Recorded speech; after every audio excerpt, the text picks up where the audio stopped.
16장 18절을 우리가 먼저 함께 읽습니다. 시작.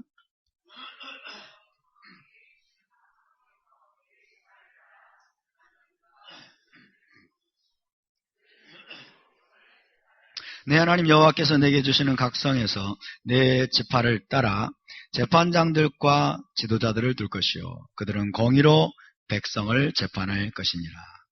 여러분, 이스라엘은 가장 공의롭고 정의로운 나라의 모델입니다. 가장 공의롭고 정의로운 나라가 하나님이 이 땅에 세워지기를 원하셨습니다. 그래서 이 땅에 있는 모든 나라의 모델이 되기를 원하셨어요. 그것이 바로 이스라엘입니다. 이스라엘은 어떤 나라입니까? 이 땅에 세워진 하나님의 나라입니다. 이 땅에 있는 Kingdom of God, 하나님의 나라예요. 이 땅에 세워진 하나님의 나라로서 그 나라의 왕은 여호와 하나님이십니다. 여호와 하나님이 이스라엘의 왕이 되십니다. 그래서 그렇기 때문에 이스라엘은 모든 면에서 가장 정의롭고 공의로운 나라가 되어야 마땅한 것입니다. 그래서 이스라엘이 이 땅에 있는 하나님의 나라다. 이 땅에 세워진 하나님의 나라라는 사실을 우리가 알았더라면, 그리고 이스라엘의 왕은 여호와 하나님이라는 사실을 알았더라면 반이스라엘주의로 갈 수는 없는 것이죠. 반유대주의를 우리가 교회가 받아들일 수는 없는 것입니다. 이스라엘은 이 땅에 세워진 하나님의 나라입니다. 그래서 땅에 있는 하나님의 나라 이스라엘은 온 세상에 공의와 정의의 기준을 제시하고 그 기준을 실행함으로써 열방의 빛이 되도록 부르심을 받았습니다. 하나님의 공의가 무엇인지, 하나님의 정의가 무엇인지 그 기준을 붙들고 그 기준을 국가적으로 실행을 해야 됩니다. 국가적으로 실행함으로써 하나님을 보여주는 것이죠. 온 세상에 하나님의 공의와 정의를 보여줌으로써 열방의 빛이 되는 것, 열방의 오를 아고임, 열방의 빛이 되는 것이 이스라엘의 부르심입니다. 그래서 하나님께서 지금 명하고 계십니다. 재판관들과 지도자들을 각 성에다가 다스라고 명하고 계시는 것이죠. 그렇기 때문에 이스라엘 나라 안에는 거짓이나 불의나 부당함이나 부정직이나 이런 것들이 있어서는 안 되는 것입니다. 저와 여러분은 이스라엘 나라 안에 접붙임받는 걸 믿으십니까? 그렇다면 하나님의 교회, 여러분 메시아 공동체인 하나님의 교회 안에도 하나님의 공의와 정의가 온전히 세워져야 될 줄로 믿습니다. 거짓과 불의와 모든 부당함들을 우리의 삶 속에서 몰아낼 수 있기를 바랍니다. 그래서 하나님은 국가적인 시스템으로서, 이스라엘의 국가적인 시스템으로서 각 성의 재판관들과 지도자들을 두라고 명령하신 것입니다. 이스라엘의 모든 성읍마다 재판관들과 지도자들을 두어라. 그래서 모든 사건들과 문제들을 토라에 따라서 가장 정의롭게 해결하고 처리하라고 말씀하신 것입니다. 그래서 재판관들과 지도자들, 이 시스템은 이스라엘 땅에서 하나님의 공의를 실현시키기 위한 실제적인 시스템이에요. 이스라엘 국가 안에서 하나님의 공의를 어떻게 실현시킵니까? 하나님의 정의가 어떻게 실현돼야 되겠습니까? 재판관들과 지도자들을 각성에 세움으로써 그것이 실현되는 것입니다. 그래서 여러분, 이스라엘 땅에는 공의만이 흘러야 됩니다. 할렐루야. 하나님의 공의와 정의가 강같이 흐르는 나라가 되는 것이 이스라엘의 부르심입니다. 그것을 이루는 것이 바로 재판관 시스템이에요. 그래서 모든 성읍마다, 모든 성에 너희가 재판관들과 지도자들을 세우라고 말씀하십니다. 그래서 재판관들의 임무는 무엇입니까? 이 지도자들의 임무는 무엇입니까? 이스라엘 땅에서 거짓을 몰아내는 것입니다. 이스라엘 땅에서 부정직을 몰아내는 것입니다. 이스라엘 땅에서 부정의함을 몰아내는 거예요. 할렐루야. 그렇기 때문에 이 재판관들은 그 자신이 굉장히 정의로운 자가 되어야 됩니다. 이 재판관들은 하나님의 토라에 정통해야 됩니다. 하나님의 토라를 완전히 섭렵해야 돼요. 하나님의 토라의 그 시스템을 자기 안에 확실하게 구축해야 됩니다. 토라를 알지 못하고는 재판관이 될 수가 없습니다. 토라를 알지 못하고는 여러분 하나님의 공의와 정의를 이 재판석에서 실현할 수가 없기 때문입니다. 그래서 재판관을 히브리어로 쇼페트라고 합니다. 쇼페트. 함께 보가 쇼페트. 복수형이 쇼프팀이 되겠죠. 그 다음에 지도자는 서기관, 관리로 번역이 됐어요. 서기관, 관리로도 번역이 됐는데 지도자는 히브리어로 쇼테르라고 합니다. 쇼테르. 해봅시다. 쇼테르. 쇼테르. 자, 이것을 상형문자적으로 좀 해석을 해보면, 재판관 쇼페트는 쉰, 페이, 그 다음에 테트입니다. 그래서 테트는 뱀이죠, 뱀. 그 다음에 페는 입입니다. 그 다음에 쉰은 파괴하다 이런 뜻이죠. 그래서 뱀의 입을 파괴하는 자, 이런 의미를 가지고 있어요. 상형문자적으로. 그 다음에 쇼테르라고 하는 이 서기관 관리 지도자는, 자, 레쉬는 머리입니다. 테트는 또 뱀이죠. 그 다음에 쉰은 파괴하다죠. 그래서 뱀의 머리를 파괴하는 자라는 의미를 갖습니다. 그래서 재판관은 공의로운 재판을 통해서 뭐 하는 겁니까? 뱀의 입을 파괴하는 것이에요. 그 다음에 서기관, 지도자, 이 관리도 마찬가지예요. 그 재판관과 함께 더불어서 뱀의 머리를 파괴하는 자로서 기능을 수행하는 것입니다. 뱀이 하는 일이 뭡니까? 거짓과 참소와 그리고 온갖 악한 말들, 악한 사상을 퍼뜨리는 것이죠.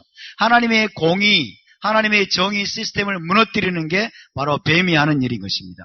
그래서 하나님은 각성에 너희가 재판관과 그리고 지도자들을 두어라. 각성에 너희가 쇼팀과 그리고 쇼트림을 두어라. 그들이 바로 뱀의 입을 파괴할 것이다. 그들이 바로 뱀의 머리를 파괴할 것이다. 무엇을 통해서? 하나님의 공의로운 재판을 통해서. 할렐루야! 이것이 하나님의 놀라운 여러분 시스템인 것입니다. 그래서 우리는 이것들을 통해서 하나님 나라의 속성을 알아야 됩니다. 하나님의 나라, Kingdom of God. 그리고 더 본질적으로는 하나님 자신의 속성, 하나님의 속성과 하나님의 킹덤의 속성이 무엇이냐를 우리가 여기서 간파해야 되는데, 시편 97편 1절 2절 함께 있습니다. 시작. 여호와께서 다스리시나니 땅은 즐거워하며 허다한 섬은 기뻐할지어다. 구름과 흑암이 그를 둘렀고 의와 공평이 그의 보좌의 기초로다. 할렐루야. 하나님은 통치하십니다. 하나님은 왕이십니다. 하나님은 지금도 온 우주를 다스리고 계시는 분임을 믿으시기 바랍니다. 그분은 왕으로서 보좌에 앉아 계십니다. 보좌에 앉으신 왕으로서 그의 보좌를 떠받치고 있는 것, 그의 보좌를 든든하게 세워주는 토대가 무엇이라고 말하고 있습니까? 의와 공평이라고 말씀합니다. 하나님은 가장 의롭고 가장 공평한 분임을 믿으시기 바랍니다. 그래서 의와 공평이 무너지면 하나님의 보좌가 무너지는 겁니다. 하나님의 나라가 무너지게 되는 것입니다. 그래서 여러분, 하나님 나라의 속성, 가장 근원적인 속성은 의와 공평입니다. 의와 공평. 해볼까요? 의와 공평. 의와 공평. 그래서 의는 히브리어로 ጼ데크입니다. ጼ데크. 해봅시다. ጼ데크. ጼ데크. 공평은 미시파트라고 합니다. 해봅시다. 미시파트. 미시파트. 그래서 ጼ데크 우 미시파트. 그러면 의와 공평 혹은 공의와 정의, 그렇게 번역이 됩니다. 공의와 정의 혹은 의와 공평이 하나님 보좌의 기초고, 이것이 하나님의 근원적인 속성이고, 이것이 하나님 나라의 속성이고, 그래서 이스라엘의 속성이 되기를 원하시고, 이것이 저와 여러분의 삶의 속성이 되기를 하나님 원하십니다. 할렐루야. 그래서 하나님의 본질적인 속성은 의와 공평이에요. ጼ데크 우 미시파트. 그래서 하나님께는 조금도 불의가 없으십니다. 하나님께는 조금도 불의가 없으세요. 그의 길은 가장 의롭고 가장 공평하십니다. 저와 여러분의 삶 속에 불의가 있습니까? 거짓이 있습니까? 속임수가 있습니까? 우리의 삶 속에 여러분, 하나님의 의와 공평에 어긋나는 것들이 있습니까? 여러분, 그것들을 우리가 다 잘라내야 될 줄로 믿습니다. 이 테슈바의 기간을 주신 이유가 또 그 중에 하나입니다. 테슈바의 기간에 우리가 돌아가는 겁니다. 하나님의 의와 공평의 토라로 우리가 돌아가는 것입니다. 돌아가기로 결단하고 회개하는 것입니다. 그래서 여러분, 재판관 제도를 하나님이 명하셨는데, 이것은 각성의 재판관을 세우라. 각성의 재판관을 세우라는 명령은 이스라엘 온 땅을 하나님의 속성인 공의와 정의로 가득 차게 하라는 명령입니다. 이스라엘 온 땅에는 공의와 정의만이 흘러야 된다. 왜? 나의 나라이기 때문에. 하나님이 왕으로 다스리는 나라이기 때문에. 할렐루야.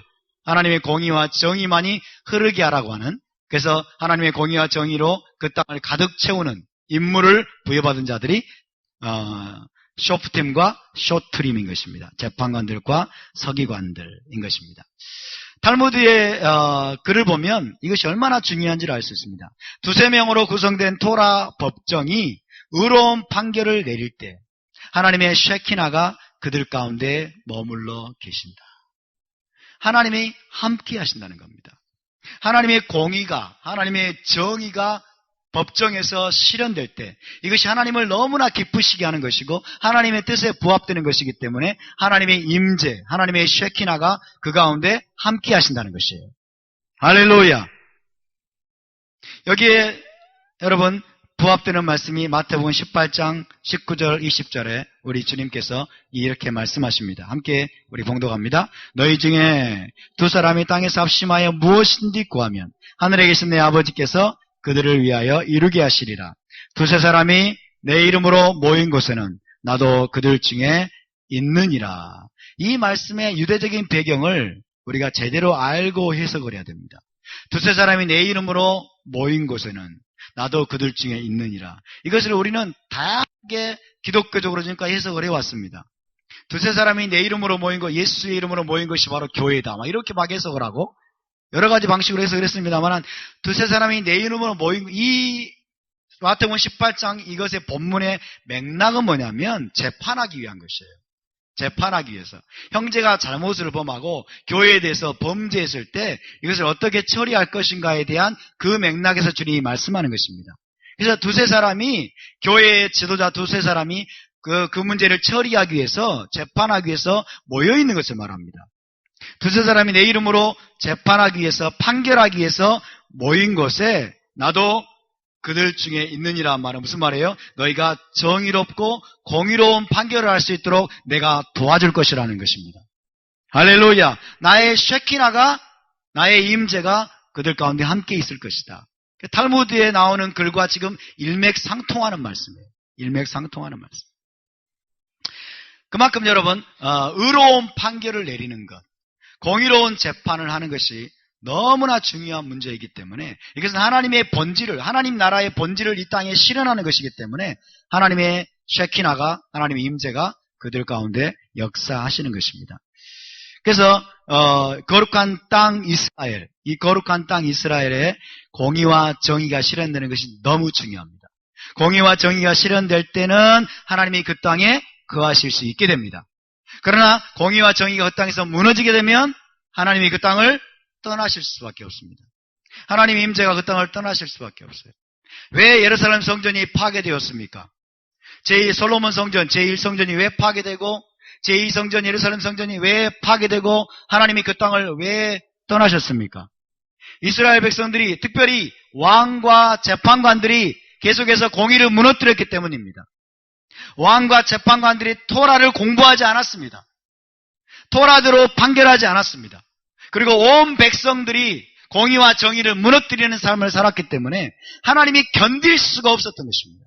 하나님 임재가 그 땅에서 견딜 수가 없어요. 왜? 불법과 불의와 부정이 가득하기 때문에 하나님의 거룩한 임재가 그 땅에 머무실 수가 없는 겁니다. 그래서 이스라엘 땅에 하나님의 공의와 정의를 실현하는 것은, 공의로운 재판과 판결이 그 땅에서 여러분 시행이 되는 것은 하나님의 임재로 하여금 그 땅에 머무시게 하는 것입니다. 할렐루야. 그래서 우리 가운데 하나님의 공의와 정의가 바로 세워지는 게 얼마나 중요한지 모릅니다. 저와 여러분의 삶 속에, 우리의 가정 가운데, 우리의 일터에, 그리고 우리의 교회 가운데 하나님의 공의와 정의가 여러분 굳건히 세워지도록 여러분 기도하시기 바라고, 그렇지 못한 영역이 있다면 여러분 회개하시고 돌이킬 수 있기를 축복합니다.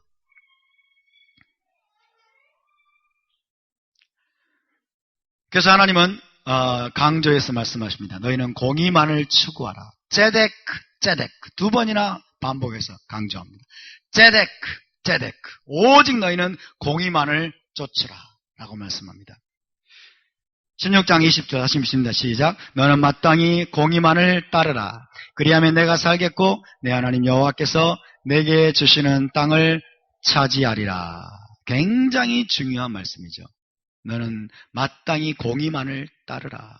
그리하면 네가 살겠고 내 하나님 여호와께서 내게 주시는 땅을 차지하리라. 약속의 땅을 차지하리라.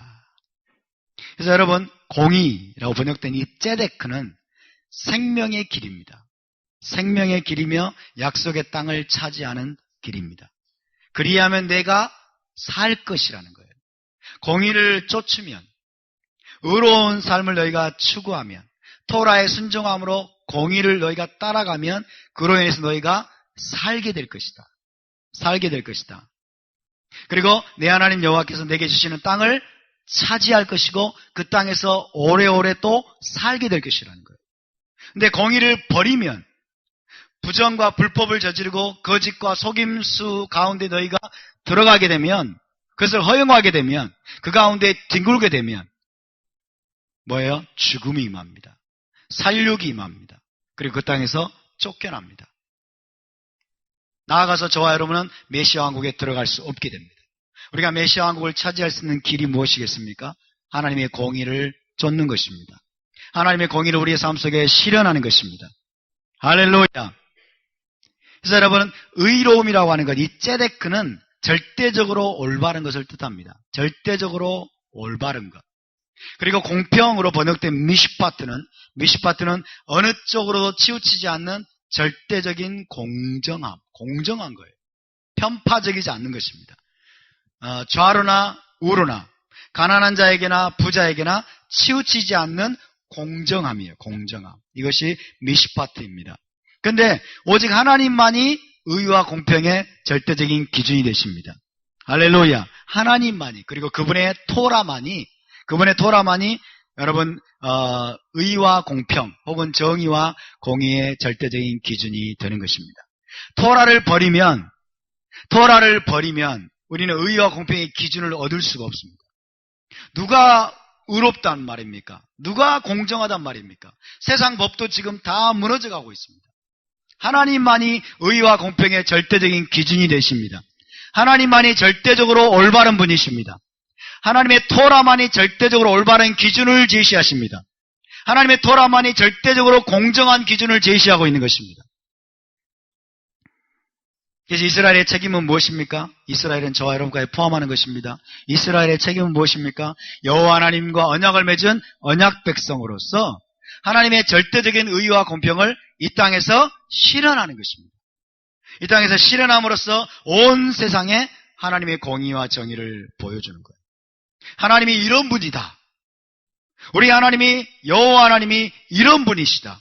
온 세상에 하나님의 공의와 정의를 보여줌으로써 열방을 하나님께로 인도하는 것입니다.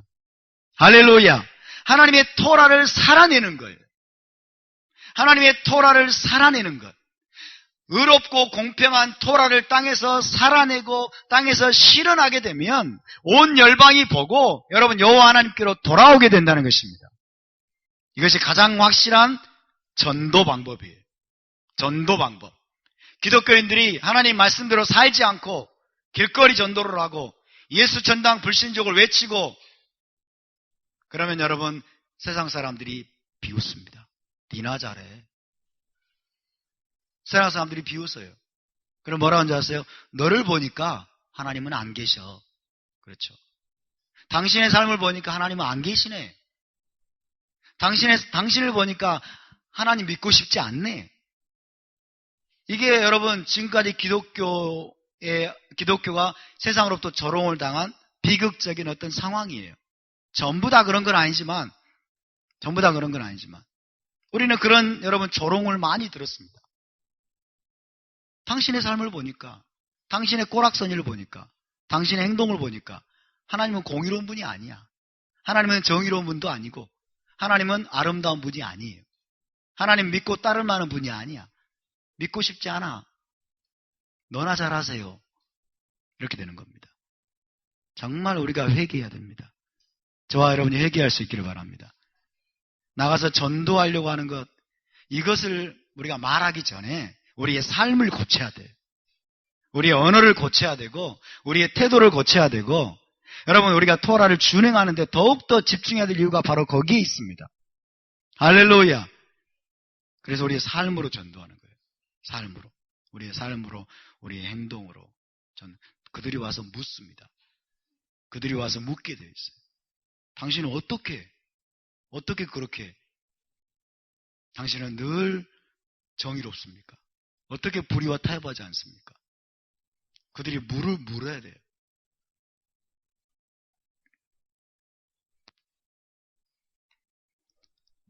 신명기 32장 4절 함께 있습니다. 시작. 그는 반석이시니 그가 하신 일이 완전하고 그의 모든 길이 정의롭고 진실하고 거짓이 없으신 하나님이시니 공의로우시고 바르시도다. 하나님의 공의, 하나님의 정의로우심, 하나님의 올바르심, 절대적인 올바르심을 이야기하고 있는데 여러분 이것이 우리의 속성이 되어야 될 줄로 믿습니다. 저와 여러분의 삶이 이래야 될 줄로 믿습니다. 할렐루야. 정말 우리는 가슴을 찢으면서 회개해야 돼요. 너무 우리가 이렇게 살지 못했습니다. 하나님의 토라를 잘못 배워가지고 하나님의 말씀을 잘못 배워가지고 우리 율법으로부터 자유한 줄 알고 구원받으면 다 된 줄 알고 너무나 엉망진창으로 우리가 살아왔습니다. 인정하십니까? 난 아닌데요 하시는 분들은 뭐 어쩔 수 없고요. 저는 정말 엉망진창으로 살아왔던 것 같아요. 우리에게 테슈바의 기간을 주신 하나님을 찬양합니다. 잠언 21장 3절입니다. 시작. 공의와 정의를 행하는 것은 예배 드리는 것보다 하나님이 더 기쁘시게 여기시는 거예요. 제사 드리는 것보다. 그러니까 예배 드리는 것보다 하나님이 더 기뻐하시는 것은 우리에게 요구하시는 것은 공의와 정의를 우리의 삶으로 행하는 거예요. 공의의 삶으로 행하는 거예요. 회사에서 거짓말하지 말고 거래처에서 사업을 할 때 속이지 말고 공평한 저울추를 가지고 장사를 하고 이런 것들입니다. 공의와 정의를 행하는 것. 이것은 제사 드리는 것보다 더 기쁘게 여기시느니라. 어떻게 우리 기독교인들이 이 말씀들을 간과해 왔는지. 일요일날 꼬박꼬박 예배 드리면 복 받을 줄 알고 그리고 세상에 나가서는 자기 마음대로 행하고 너무나 가슴 아픈 일입니다. 시편 9편 7절 8절입니다. 시작. 여호와께서 영원히 앉으시며 심판을 위하여 보좌를 준비하셨도다. 공의로 세계를 심판하시며 정직으로 만민에게 판결을 내리시리로다. 하나님은 심판을 위해서 보좌를 준비하셨어요. 그 보좌에 하나님은 앉으셨습니다. 공의로 세계를 심판하시고 정직으로 만민에게 판결을 내리실 것입니다. 할렐루야. 그래서 우리 하나님은 의로운 재판장이십니다. 가장 공의로운 심판주이십니다. 마지막에는 우리 하나님이 여러분 온 세상을 심판하실 것입니다. 저와 여러분도 심판하실 것입니다. 내가 너에게 의로운 토라를 주었는데 공의와 정의를 행하라고 가장 공의롭고 의로운 토라를 주었는데 너희가 공의와 정의를 행했느냐? 하나님께서 우리도 저와 여러분도 심판하실 것입니다. 다시 한번 시편 9편 8절 있습니다. 시작. 공의로 세계를 심판하시며 정직으로 만민에게 판결을 내리시리로다. 근데 여러분 메시아는 의로운 재판장으로 하나님의 완전한 공의를 이 땅에서 실현할 뿐이십니다. 재판관들은 장차 나타나실 메시아를 대표하는 인물들이에요. 그래서 메시아께서 의로운 재판장으로서 이스라엘 나라 가운데 혹은 이 땅에 완전한 공의를 실현할 뿐이시다. 따라서 예수와는 의로운 재판장이십니다. 아멘. 여러분 메시아는 이 땅에서 하나님의 아들이십니다. 하나님의 아들이란 말은 하나님의 대리인이에요. 하나님 자신이 의로운 재판장이세요. 여호와 하나님 자신이 의로운 재판장이고 메시아는 이 땅에서 하나님의 아들이세요. 하나님의 대리인이십니다. 그래서 이스라엘의 왕으로서 이스라엘과 열방에 하나님의 공의로운 심판을 베풀 것입니다. 이스라엘과 열방에 하나님의 공의로운 심판을 베풀도록 하나님이 자신의 대리인을 보내십니다. 자신의 아들을 보내십니다. 그분이 바로 예수와이시고 그분이 바로 메시아이십니다. 할렐루야. 그래서 여러분 메시아가 의로운 재판장이다. 우리가 이 사실을 꼭 알아야 되겠습니다. 오늘날 교회 가운데서 이런 가르침들이 가르쳐지지를 않고 있습니다. 그냥 십자가에서 여러분 우리 죄만 사해 주셔가지고 우리 영혼 구원만에 천당 보내주시는 분 그런 분으로만 생각을 하고 있어요. 아니에요. 우리 주 예수와 메시아는 여러분 의로운 재판장이십니다. 그분은 심판주이십니다. 할렐루야. 자, 메시아의 이 의로운 재판장으로서의 속성을 이사야에서 예언하고 있습니다. 이사야 11장 3절에서 5절입니다. 시작. 그가 여호와를 경외함으로 즐거움을 삼을 것이며 그의 눈에 보이는 대로 심판하지 아니하며 그의 귀에 들린 대로 판단하지 아니하며 공의로 가난한 자를 심판하며 정직으로 세상의 겸손한 자를 판단할 것이며 그의 입에 막대기로 세상을 치며 그의 입술의 기운으로 악인을 죽일 것이며 공의로 그의 허리띠를 삼으며 성실로 그의 몸의 띠를 삼으리라. 공의로 그의 허리띠를 삼고서 공의로 가난한 자들을 심판하시고 정직으로 세상의 겸손한 자를 판단할 것이다. 그분의 판단은 절대로 치우친 판단이 아닙니다. 그분의 판단은 잘못된 판단이 아닙니다. 그분의 판결은 빗나간 판결이 아닙니다. 그 말이 무슨 말이냐면 눈에 보이는 대로 심판하지 않는단 말이에요. 눈에 보이는 대로, 귀에 들리는 대로 그냥 불이한 판단을 한다는 뜻이 아니에요. 가장 의롭고 가장 공의로운, 가장 정확한 심판과 판결과 판단을 하실 분이 바로 메시아이십니다. 할렐루야. 이사야 42장 1절과 4절입니다. 시작. 내가 붙드는 나의 종, 내 마음에 기뻐하는 자, 곧 내가 택한 사람을 보라. 내가 나의 영을 그에게 주었은즉 그가 이방에 정의를 베풀리라. 그는 쇠하지 아니하며 낙담하지 아니하고 세상에 정의를 세우기에 이르리니 섬들이 그 교훈을 앙망하리라. 열방에 하나님 주님이 메시아께서 정의를 베푼다고 말씀합니다. 세상에 정의를 굳게 세운다고 말씀합니다. 그런데 여러분, 예수 그리스도에 대해서 이런 말씀들이 가르쳐지지 않고 있는 것은 비극적인 것입니다. 우리 주 예수와 메시아이신 그분은 세상에 정의를 세우실 분이십니다. 열방에 공의를 베푸실 분이십니다. 할렐루야! 반드시 그분은 그것을 이루십니다.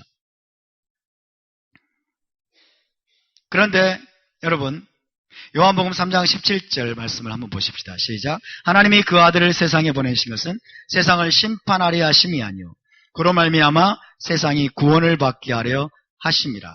이런 말씀들 때문에 오해해가지고 예수 그리스도는 심판자가 아니라는 착각을 하고 있는 거예요. 그래서 어떤 노래들을 주일학교 때 부릅니까?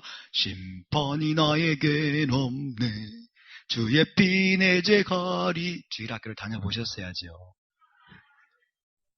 주님의 피가 내 죄를 가리기 때문에 심판이 나에게 없대요. 그것은 여러분 잘못된 노래예요. 정죄가 나에게 없을 뿐이지 심판은 있습니다. 아멘? 심판이 나에게 있어요. 예수께서는 공의로운 재판관이십니다. 심판주이십니다. 이사야서의 말씀에서 계속해서 메시아에 대해서 예언하고 있습니다. 열방에 정의를 세울 것이다. 열방을 공의로 심판할 것이다 라고 말씀합니다. 그런데 여러분, 초림의 메시아는 의로운 심판주로 오시지 않았습니다. 초림의 메시아는 구원자로 오셨습니다. 할렐루야. 그래서 초림의 메시아가 와가지고 여러분 이스라엘 나라에게 심판을 행하고 열방을 공의로 여러분 심판해가지고 모든 판결을 완결하셨습니까? 아니죠. 그렇죠? 주님은 심판하러 오시지 않았어요. 초림의 메시아는 구원자로 오셨습니다.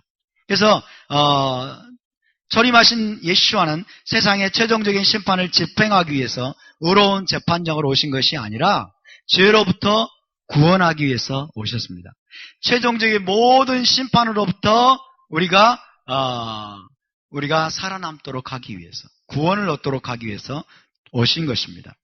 그러나 우리가 잊지 말아야 될 것은 재림 메시아는, 다시 오실 메시아는 온 세상에 최종적인 심판을 집행하기 위해서 의로운 재판장으로 오실 것입니다.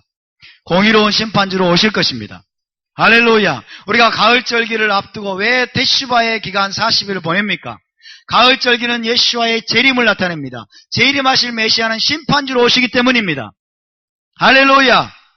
우리의 다시 오실 예수와께서는, 다시 오실 메시아는 여러분 온 세상에 공의로운 재판관으로 오시기 때문에 우리 모두가 그분의 심판대 앞에 서야 되기 때문에 우리가 철저하게 죄를 회개하고 그리고 우리를 점검하면서 그분을 맞이할 준비를 하는 것입니다. 오늘날 정말 불행하게도 여러분 기독교 가운데, 오늘날 교회 가운데 이 메시지가, 재림하실 메시아이고 하는 메시지가 사라져버렸습니다. 공의로운 심판주로 오실 메시아, 이스라엘의 왕으로 오실 메시아, 그분이 속히 오신다고 하는 이 메시지가 교회 가운데서 사라져버렸어요. 너무나 가슴 아픈 일이죠. 자, 사도행전 17장 31절을 보십시다. 시작. 이는 정하신 사람으로 하여금 천하를 공의로 심판한 날을 작정하시고 이에 그를 죽은 자 가운데서 다시 살리신 것으로 모든 사람에게 믿을 만한 증거를 주셨음이니라 하니라. 사도들이 메시아에 대해서 지금 전하고 있는 내용입니다. 정하신 사람, 메시아죠. 하나님께서 정하신 그 분으로 하여금 천하를 공의로 심판한 날을 하나님이 작정하셨다. 천하를 공의로 심판하실 날은 주님이 다시 오심으로 그 일이 이루어집니다. 그래서 거기에 대한 확증으로서 그분을 죽은 자 가운데서 다시 살리셨다는 거예요. 할렐루야. 죽은 자 가운데서 다시 살아나신 것이 그분이 바로 메시아라고 하는 확증이라는 뜻입니다. 그리고 그분이 다시 오시면 천하가 공의로 심판을 받게 될 것이다 라고 이야기하고 있죠. 고린도후서 5장 10절입니다. 시작. 이는 우리가 다 반드시 메시아의 심판대 앞에 나타나게 되어 각각 선악간에 그 몸으로 행한 것을 따라 받으려 함이라. 저와 여러분은 다 메시아의 심판대 앞에 서게 될 것입니다. 아멘입니까? 메시아의 심판대 앞에 서게 될 거예요. 그래서 선악간에 이 몸을 입고 이 땅에서 행한 것을 따라서 우리가 받게 될 것입니다. 그것을 위해서 준비하시기 바랍니다. 나는 심판이 없다라고 여러분 그렇게 착각하지 마시고 그렇게 거짓 위안에 빠지지 마시고 우리는 행한 대로 받습니다. 각 사람이 행한 대로 갚아주리라. 이 요한계시록의 메시지지 않습니까? 각 사람이 행한 대로 갚아줄 것이다. 나는 크리스찬이니까 그 말씀이 나에게 적용되지 않는다고요? 천만의 말씀이에요. 각 사람이 행한 대로 여러분 공의로운 판결을 통해서 우리 하나님께서 상급을 주실 것이고 또 징계를 하실 것입니다. 준비하시기 바랍니다. 계시록 19장 11절 주님이 다시 오시는 이유가 무엇입니까? 시작. 또 내가 하늘이 열린 것을 보니 보라 백마와 그것을 탄 자가 있으니 그 이름은 충신과 진실이라. 그가 공의로 심판하며 싸우더라. 할렐루야. 그분이 오셔가지고 여러분 전사로 오십니다. 그분은 싸움하러 오십니다. 그분은 유다의 사자로 오십니다. 그리고 공의로 심판하십니다. 열방을 심판하십니다. 그리고 모든 자들이 그분의 심판대 앞에 서게 될 것입니다. 그래서 각 성의 너희는 재판관들과 지도자들을 세우라고 하는 명령에 따라서 이스라엘 나라는 각 성에 토라 법정을 세웠습니다. 재판관들을 세웠습니다. 그래서 세 단계의 토라 법정이 이스라엘 나라 가운데 있었습니다. 그래서 우리가 다시 한번 살펴보도록 하겠습니다. 세 단계의 토라 법정이 아마도 오늘날 삼심 재판의 유래일 것입니다. 삼심 재판의 유래가 바로 여기에서 오게 됩니다.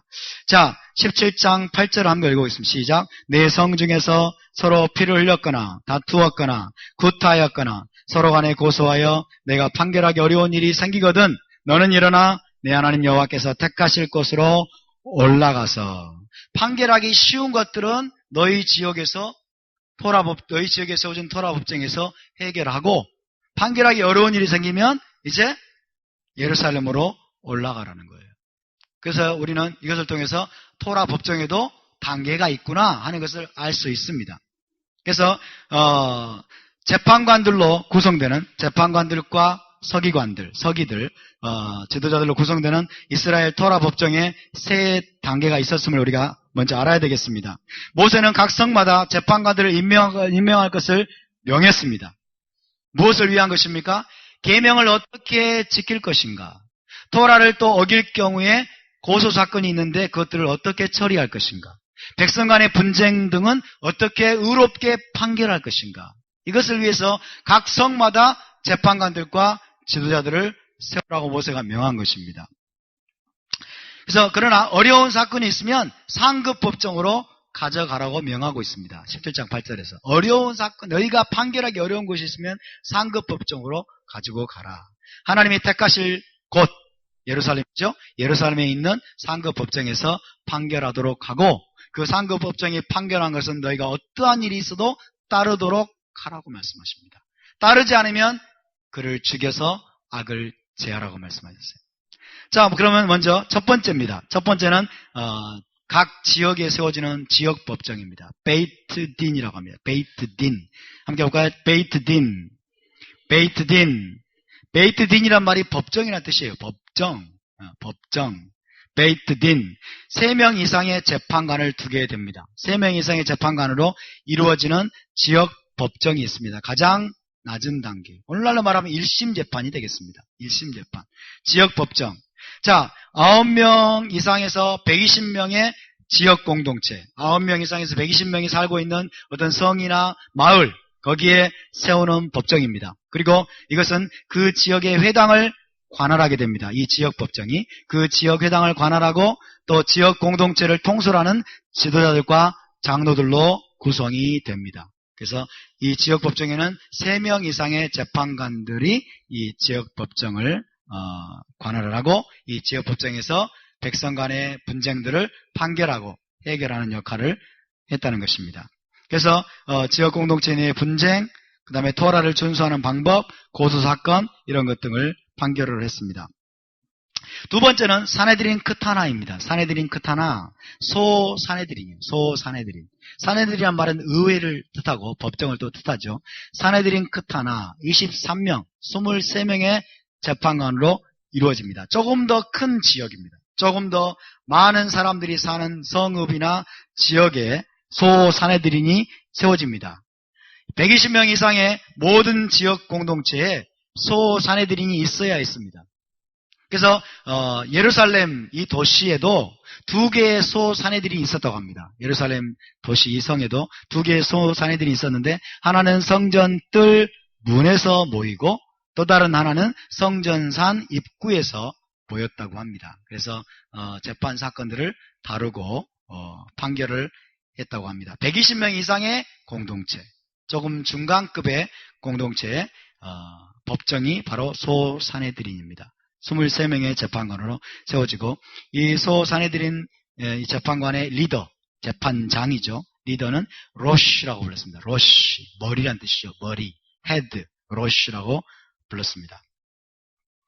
그 다음에 이제 마지막으로 대사네드린입니다. 대사네드린은 오늘날로 말하면 대법원쯤 되겠죠. 대법원.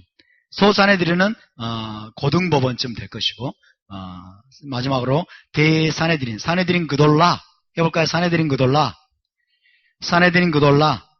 사네드린 그돌라는 71명의 재판관으로 구성이 되었습니다. 71명의 재판관.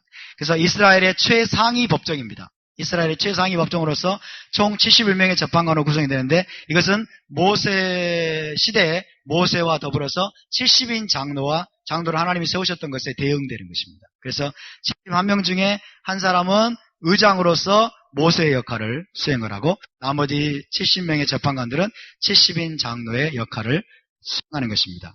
그래서 여러분 이 대사네드린, 사네드린 공의회라고 되어 있죠. 사네드린 공의회는 합법적인 것입니다. 아멘. 사네드린 공의회는 악한 것이 아닙니다. 사네드린 공의회 그러면 우리 기독교인들은 벌써부터 상당히 기분 나빠하고 이건 불법적인 어떤 기관으로 생각합니다만은 그렇지 않습니다. 1세기 예수와 당시에 사네드린 공의회가 부패했을 뿐이지 사네드린 공의회는 합법적인 기관입니다. 합법적인 기관이에요. 그래서 이스라엘의 최상위 법정이다. 대사네드린이다 라고 말씀드릴 수 있습니다. 자, 이 대사네드린은 성전 내 특별한 법정인 뜨인돌의 방이라는 곳이 있습니다. 성전 안에 뜨인돌의 방에서 모임을 가졌고 살인과 중대범죄 그리고 토라에 대한 최종 해석 등을 판결을 했습니다. 그리고 이 사네드린 공의의 리더를 나시라고 불렀어요. 나시. 나시. 사도들이 살던 시대 1세기 때 나시는 바울의 스승이었던 가말리엘이었다고 합니다. 가말리엘이 스승이었지만은 사네드린 공회를 쥐고 흔들었던 자는 누구였을까요? 가야바였어요. 가야바와 안나스 이 가문이 사이. 안나스의 사이가 가야바였죠. 가야바의 집안, 안나스의 집안이 사네드린 공회를 쥐락펴락했습니다. 가말리엘이 의장이었음에도 불구하고 이들이 실질적인 권세를 가지고 불의한 판결을 내려가지고 예수와를 십자가에 못 박았습니다. 그러나 대사네드린 그 자체는 토라법에 따른 합법적인 기관임을 여러분 기억하시기를 바랍니다. 자, 이 산헤드린 공의의 가운데 공의의 권한에 대해서 17장 10절에서 말씀하십니다. 신명기 시작. 여호와께서 택하신 곳에서 그들이 내게 보이는 판결의 뜻대로 내가 행하되 그들이 내게 가르치는 대로 삼가 행할 것이니. 예루살렘에 있는 산헤드린 공의회가 대산헤드린이 어떤 판결을 내리면 온 이스라엘이 따라야 됩니다. 온 이스라엘이 따라야 돼요. 그들이 내게 가르치는 대로 삼가 행할 것이니. 그래서 산헤드린 공의회가 내리는 판결을 뭐라고 말했냐면 이것을 매고 푸는 권세다라고 이야기를 했습니다. 그래서 대산헤드린의 매고 푸는 권세, 대산헤드린에게 매는 권세 그리고 푸는 권세가 있다는 거예요. 매고 푸는 권세가 있다라고 그렇게 표현을 했습니다. 그래서 우리가 이 표현들을 우리가 또 알아야 됩니다. 이 표현을 알아야만이 신약성경을 해석할 수 있기 때문에. 대산헤드린의 판결은 최종적인 권위를 가지고 있었습니다. 최종적인 권위를 가지고 있어서 그 최종 판결은 이스라엘 공동체 전체가 따라야만 했습니다. 그래서 대산헤드린의 매고 푸는 권세가 무엇이냐 하는 거죠. 토라를 해석하고 사람들의 삶에 적용해서 법적인 판결을 내리게 되는데 할라카를 내립니다. 마지막으로 법적 판결을 내리게 되는데 그때 어떤 것은 허락을 합니다. 그리고 어떤 것은 금지를 합니다. 어떤 것을 허락하고 금지하는 최종적인 권세를 매고 푸는 권세다. 그렇게 표현을 했습니다. 자, 안식일에 예를 들어서 안식일에는 예를 들어서 안식일에는 2,000규빗 이상을 걸으면 안 된다. 금지하는 거예요. 금지하는 것. 안식일에는 불을 피워서는 안 된다. 안식일에는 성 안에서 물건을 옮겨서는 안 된다. 라고 금지하는 이것을 맨다라고 표현했어요. 묶는다, 맨다라고 표현을 했습니다. 그러나 안식일에 어떤 경우 안식일에 위급한 환자가 있을 경우에는 그를 치료해도 된다. 이게 허락하는 경우가 있어요. 이것은 푸는 권세입니다. 묶고 푸는 권세. 그러니까 이스라엘의 최고 법정이 대산헤드린 공의회가 이스라엘 백성들이 토라를 준행하는 문제와 관련해서 허락하거나 금지할 권세, 이것을 매고 푸는 권세라고 표현을 했다는 것입니다. 마태복음 18장에서 예수께서 동일하게 그 표현을 사용하셨어요. 시작. 진실로 너희에게 이르노니 무엇이든지 너희가 땅에서 매면 하늘에서도 매일 것이요 무엇이든지 땅에서 풀면 하늘에서도 풀리리라. 여러분, 우리가 성경을 읽을 때 조심해야 될 것은 이 말씀을 누구에게 주셨는가 하는 것이에요. 이 말씀을 누구에게 주셨는가를 대상을 파악을 해가지고 우리가 함부로 그것을 나에게 적용시키면 안 됩니다. 너 진실로 너희에게 이르노니, 너희가 누구에게서? 너희에게, 사도들에게 말씀하는 거예요. 12제자들에게. 먼저는 베드로입니다. 베드로에게 먼저 말씀하셨고 나아가서 12제자에게, 12사도에게 주님이 하시는 말씀이에요.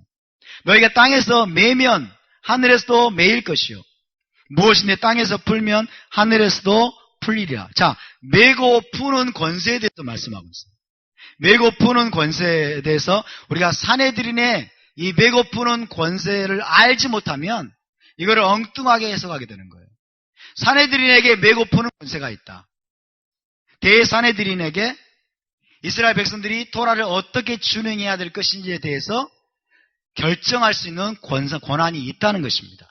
마찬가지로 주님께서 사도들에게 지금 매고 푸는 권세를 부여하고 계십니다. 그래서 예수와의 사도들에게 제자 공동체의 토라 준수와 관련해서 어떤 것을 허락하고 어떤 것을 금지할 것인지 최종 권세를 주님께서 부여하신 것이라고 우리가 해석을 해야 됩니다. 자, 각 지역에 있는 법정에서 너무 어려운 문제가 생기면 어떻게 하라고요? 예루살렘으로 가라는 거예요. 마찬가지로 여러분 사도행전 15장을 보면 안디옥 교회 가운데 어려운 문제가 생겼어요. 안디옥 교회에 어려운 문제가 생겨가지고 이방인 신자들이 토라를 어떻게 지켜야 될 것인가에 대해서 어려운 문제가 생기니까 이제 바울과 이 사람들이 지도자들이 예루살렘 공의회로 가지고 갑니다. 예루살렘 공의회로. 그 사도행전 15장이죠. 사도행전 15장에 이방인 신자들과 관련된 법적인 판결, 할라카를 지금 이제 예루살렘 공의회가 모여가지고 땅 판결을 내립니다. 판결을 내려요. 그래서 네 가지를 결정하죠. 네 가지가 뭡니까? 우상의 더러운 것을 금지하죠. 묶는 겁니다. 음행을 금지합니다. 이것도 묶는 겁니다. 그죠? 피를 금지하고. 그 다음에 또 뭐예요? 목매어 죽인 것. 이것을 금지합니다. 그래서 지금 여러분, 예루살렘 공의회가 대사내들인과 같은 그런 권한을 가지고 이방인 신자들, 예수와 공동체 가운데 토라를 어떻게 준행할 것인가에 관해서 네 가지 금지할 사항을 결정을 내리는 것입니다. 이것이 묻고 푸는 권세예요. 묻고 푸는 권세. 할렐루야.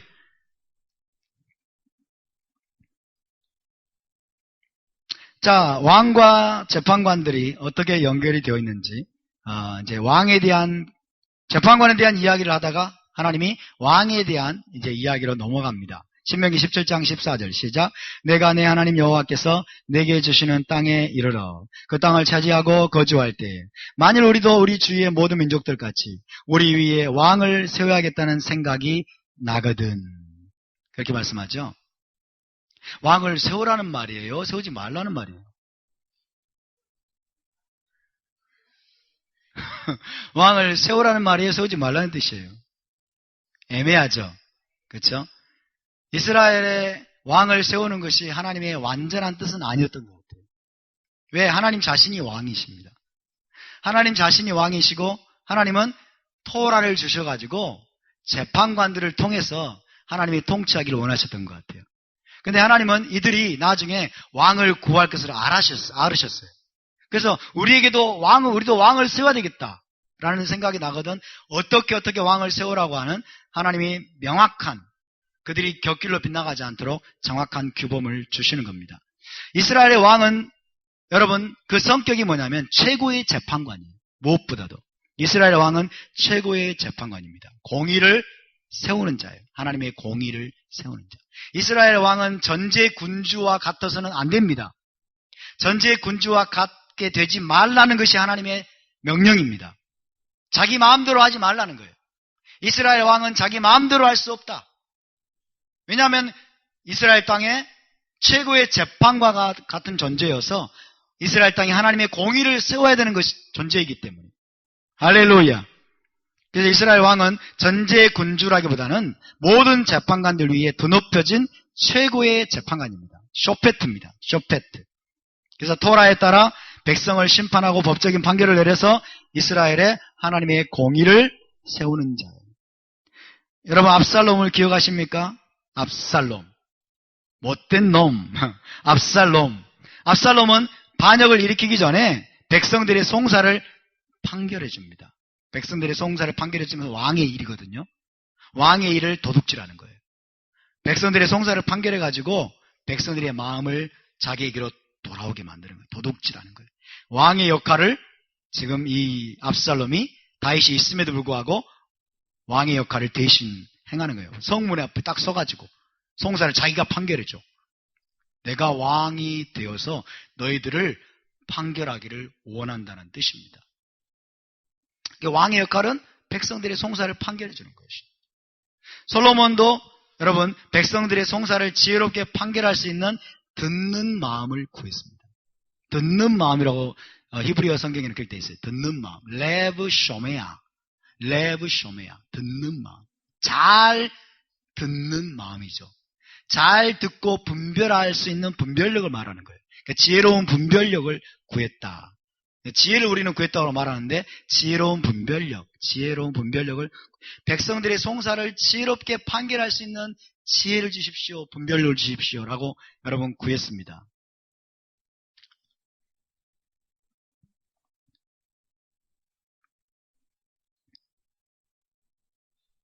그래서 왕의 역할은 뭐다?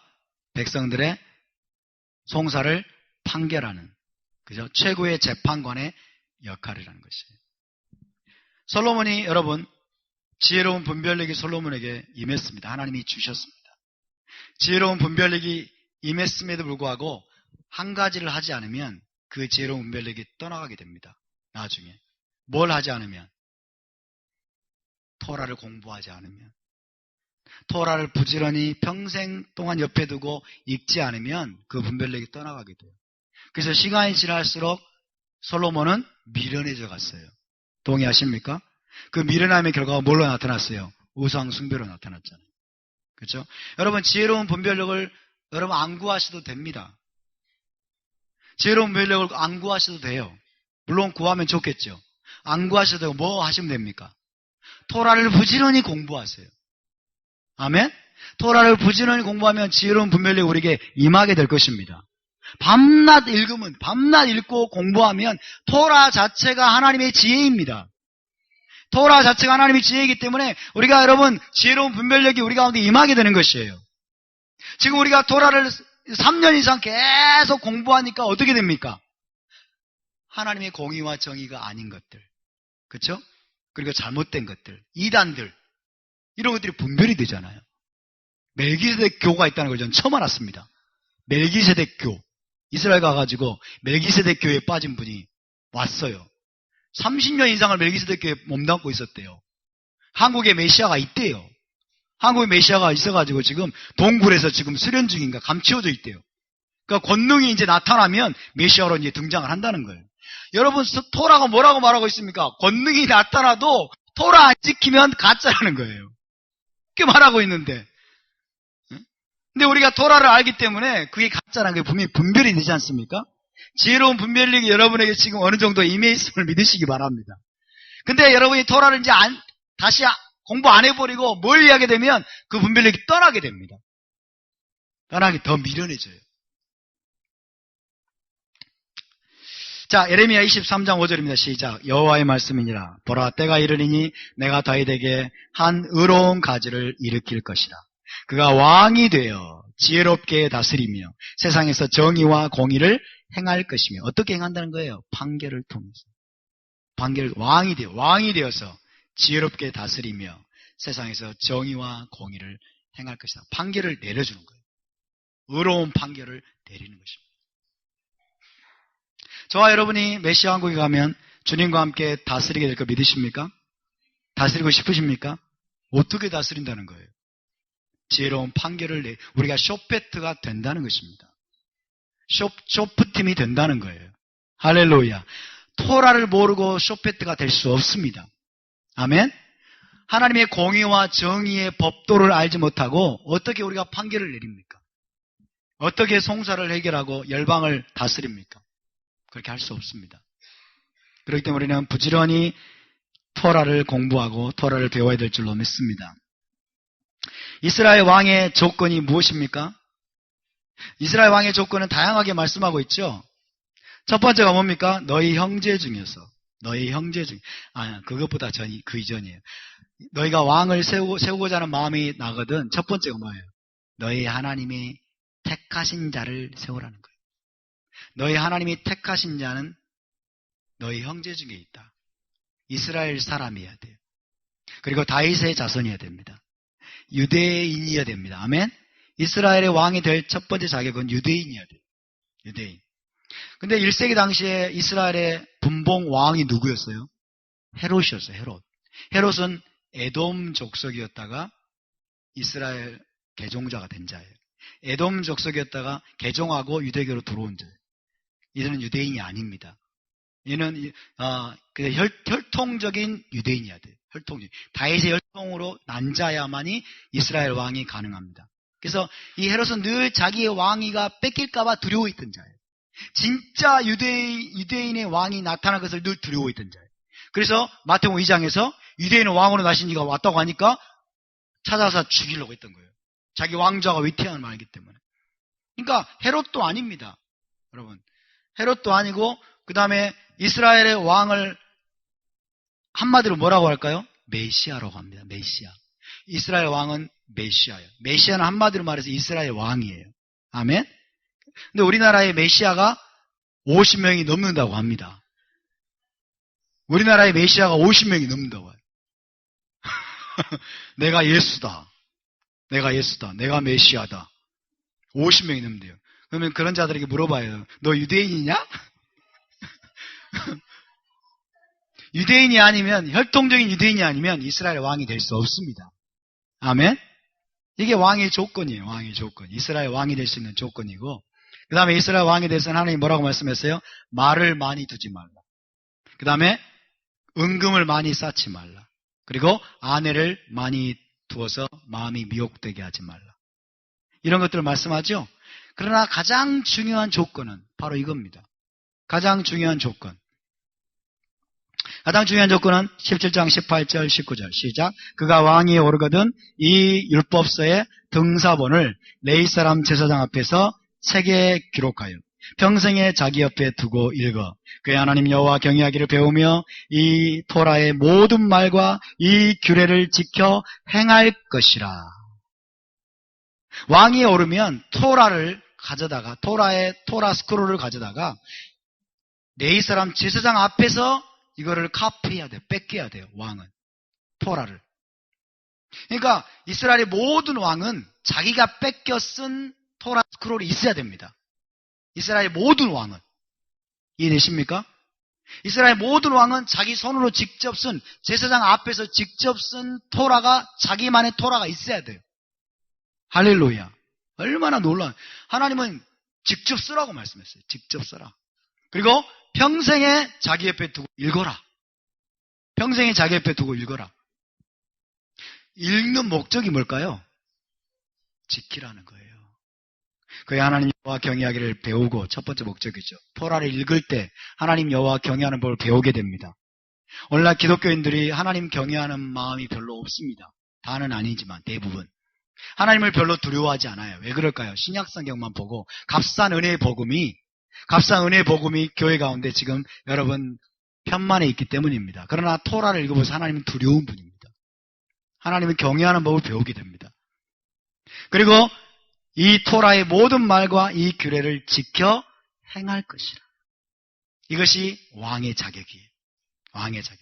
여러분, 왕이 이래야 된다면 저와 여러분은 얼마나 더 해야 되겠습니까?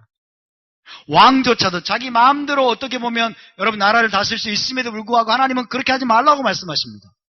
모든 권한을 가진 자가 토라를 부지런히 복사하고 직접 쓰고 그리고 평생 자기 옆에 두고 읽어서 하나님 경외하기를 배우고 그리고 토라의 모든 규례를 지켜라 라고 왕에게 명령하셨다면 여러분, 저와 여러분은 더욱더 그래야 될 줄로 믿습니다. 아멘. 토라를 부지런히 여러분 읽고 공부해야 되는 목적은 첫 번째로 지키기 위한 것이에요. 왕이 지키기 위한 것. 두 번째는 뭘까요? 두 번째는 재판하기 위함이에요. 토라를 모르고 재판할 수 있어요, 없어요? 재판할 수 없습니다. 백성들을 재판하기 위함이에요. 그래서 모세의 토라대로 이스라엘을 다스리는 거예요. 이게 왕의 조건입니다. 모세의 토라대로 이스라엘을 다스려야 됩니다. 토라대로 다스려야 돼요. 자기 마음대로가 아니라, 자기 뜻대로가 아니라 토라대로, 하나님의 토라대로. 이스라엘의 왕은 토라를 넘어설 수 있다 없다? 이스라엘 왕은 토라를 넘어설 수 없고 토라 위에 군림할 수 없습니다. No one is above 토라. 아무도 토라 위에 군림할 수 없습니다. 토라가 뭐예요? 사실은 토라가 하나님이십니다. 아멘. 토라가 바로 예수와이십니다. 예수와가 바로 토라이십니다. 아멘. 이스라엘의 왕이라 할지라도 그는 토라를 넘어설 수 없어요. 토라를 벗어날 수 없어요. 토라를 벗어나 자기 마음대로 군림할 수 없습니다. 그런데 이스라엘의 역사가 어떠했습니까? 이런 왕이 있었을까요? 이런 왕이 있었을까요? 다윗과 솔로몬이 조금 솔로몬 빼고 다윗이 조금 근접했을지라도 다윗도 이 권을 완벽하게 여러분 이루지 못했습니다. 그래서 여러분 이스라엘 나라는 법치주의라는 것을 우리가 반드시 기억해야 됩니다. 이스라엘 나라는 법치주의다. 이스라엘 나라는 단순히 왕이 다스리는 게 아니에요. 왕이 다스리는 게 아니에요. 토라법에 의해서 통치되는 나라입니다. 법치예요. Rule of law. 법이 통치하는, 토라법이 통치하는 나라가 바로 이스라엘 나라인 것입니다. 아멘. 그래서 전 세계 자유민주국가들이 지금 헌법에 의한 통치를 하고 있죠. 헌법을 누구도 초월할 수 없어요. 오바마가 헌법을 초월할 수 없죠. 근데 초월하는 짓들을 지금 하고 있어요. 그죠? 헌법을 초월하고 있어요. 온갖 여러분 가문이설과 아주 궤변을 늘어놓으면서 헌법을 초월하고 있어요. 동성혼을 통해서, 동성결혼을 통해서 인권을 보장해야 된다. 동성애자들의 인권을 보장해야 된다. 이런 얘기를, 이 궤변을 늘어놓으면서 헌법을 지금 초월하고 있어요. 오바마가 세운 여러 헌법 재판관들이, 연방 대부분 재판관들이 그런 판결을 내리면서 헌법을 초월하고 있어요. 하나님의 법을 깨뜨리고 있습니다. 이것은 여러분 멸망으로 가는 길입니다. 미국이 지금 멸망의 길을 가고 있어요. 우리나라가 이 길을 따라가지 않기를 바랍니다. 멸망으로 가고 있어요. 그래서 법 앞에 만인이 평등하다. 법 위에 사람이 없고 법 아래 사람이 없다. 토라대로 다스린 이스라엘 왕도 백성보다 결코 높은 자가 아니라는 인식을 유대인들은 가지고 있습니다. 그래서 네 마음이 교만해서 네 형제들 위에 네가 높아지지 않게 하라.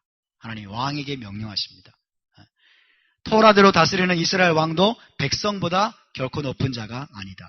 그래서 여러분 6월절 때 6월절에 쓸 양을 사기 위해서 줄을 섭니다. 왕도 줄을 서야 됐어요.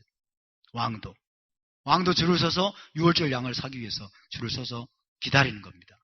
그만큼 여러분 토라가 이스라엘 나라를 다스리고 이스라엘 나라는 분명 왕이 세워지지만은 무엇이 다스린다? 토라가 다스린다. 그럼 토라가 폐해져 버리면 어떻게 될까요? 토라가 폐해져 버리면 이스라엘 나라는 망하는 겁니다. 이스라엘 나라가 없어져요. 나라 자체가 공중 분리되어 버린 거예요. 토라의 존재가 이스라엘의 존재와 직결되는 것이죠. 그래서 여러분 토라를 무시하거나 피하는 자는 이스라엘의 왕이 될 수 없습니다. 유대인들이 왜 예수와를 메시아로 인정하지 않을까요? 그 이유 중에 하나 여기 있습니다. 유대인들이 예수와를 거절하는 이유. 예수와가 오셔가지고 뭐 했다? 율법을 십자가에 못 박았다네. 안식일을 안 지켰다네. 절기도 안 지키고 율법으로부터 자유를 외쳤고 사도 바울의 글을 따르면 율법으로부터 자유, 우리는 법 아래 있지 아니하다. 이런 종류의 가르침들을 가지고 여러분 우리 주 예수님이 그런 분으로 유대인들에게 제시를 하는 거죠. 그리고 기독교 지도자들과 수많은 대부분의 기독교인들이 그런 삶을 사는 거예요. 그러니까 no. 토라에 의하면 메시아는 그런 분이 아니야. 왜? 메시아는 이스라엘의 왕이기 때문에. 그래서 여러분 예수와는 그런 분이 아니십니다. 할렐루야. 예수와는 토라의 화신이십니다. 토라를 완벽하게 준수한 분이십니다. 아멘. 그래서 제가 이스라엘에 있는 친구하고 지금 왓썹이라고 하는 메신저를 통해서 대화를 주고받는데 제가 샤밧을 지킨다니까 놀라는 거예요. 샤밧을 지키고 음식법을 지키고 절기를 지키고 그 다음에 심지어 엘루를 우리가 테슈바의 기간을 보내고 있다. 이거 깜짝 놀라는 거예요. 그래서 한국에 가가지고 당신의 공동체 사람들 좀 만나고 싶다. 당신 공동체 사람들에게 유대교에 대해서 토라의 탈무드에 대해서 좀 나누고 싶다. 그런 얘기를 하는 거예요. 너무 지금 그들이 막 놀래고 있어요. 그래서 너 에프라임이 돌아오고 있다. 에프라임이 돌아오고 있다. 당신들은 유다고 우리는 에프라임이다. 그래서 우리는 에프라임과 유다는 하나가 돼야 된다. 한 집이 돼야 된다. 우리가 서로를 인정하고 서로를 사랑해야 된다. 제가 그렇게 이야기를 했습니다. 그래서 여러분 유대인들에게 우리가 율법을 깨뜨리고 율법을 안 지키고 토라를 무시하는 그런 자로 비춰지지 않기를 바랍니다. 아멘. 그래서 우리가 메시아 유대인들을 위해서 기도해야 됩니다. 이들이 토라를 준행하는 그런 메시아 유대인들이라면 여러분 많은 어떤 돌파가 있게 될 줄로 믿습니다. 우리 주 예수와는 이스라엘의 왕이십니다. 그분이 이스라엘의 왕이시려면 토라를 완벽하게 지켜야만 됩니다. 그들이 왕이시려면 토라를 굳게 세워야만 됩니다. 그분이 이스라엘의 왕이시라면 여러분 그분은 토라대로 공의와 정의를 이 땅에 실현하는 분이셔야 됩니다. 토라가 무너진다면 그것은 결코 있을 수 없는 것입니다. 메시아 왕국의 이름이 뭘까요? 이스라엘이에요. 메시아 왕국의 이름이 이스라엘. 장차 이 땅에 세워질 메시아 왕국의 이름이 이스라엘이에요. 그렇다면 여러분 메시아 왕국의 왕이 예수라면 그분은 이스라엘의 왕이시죠? 이스라엘에게 주신 헌법이 뭐예요? 토라입니다. 근데 토라를 무너뜨려요? 토라가 폐해져요? 있을 수 없는 거예요. 절대로. 가능성 제로입니다. 유대인들의 사고에서는 가능성 제로예요. 토라가 폐해진다면 가능성 제로예요. 가능성 제로인데 우리 이방인 크리스천들은 그것이 가능성 100%가 돼버렸어요. 너무나 갭이 커요. 너무나 갭이 커요. 그러니까 이방 기독교인들과 유대인들과는 대화가 안 돼요. 신학적인 토론이 안 돼요. 토론 자체가 안 돼요. 율법의 폐했다고 굳게 믿고 있기 때문에. 그런데 메시아닉, 저와 같은 메시아닉들은, 토라를 준행하는 메시아 공동체 사람들은 유대인들하고 여러분 친구가 됩니다. 유대인들하고 대화가 됩니다. 정통 유대인들하고. 누가복음 1장 32절 33절이면 시작. 그가 큰 자가 되고 지극히 높으신 이의 아들이라 일컬어질 것이요 주 하나님께서 그 조상 다윗의 왕위를 그에게 주시리니 영원히 야곱의 집을 왕으로 다스리실 것이며 그 나라가 무궁하리라. 그 조상 다윗의 왕위가 이스라엘의 왕위를 말합니다. 야곱의 집을 왕으로 다스릴 것이며, 야곱의 집이 한마디로 말하면 이스라엘입니다.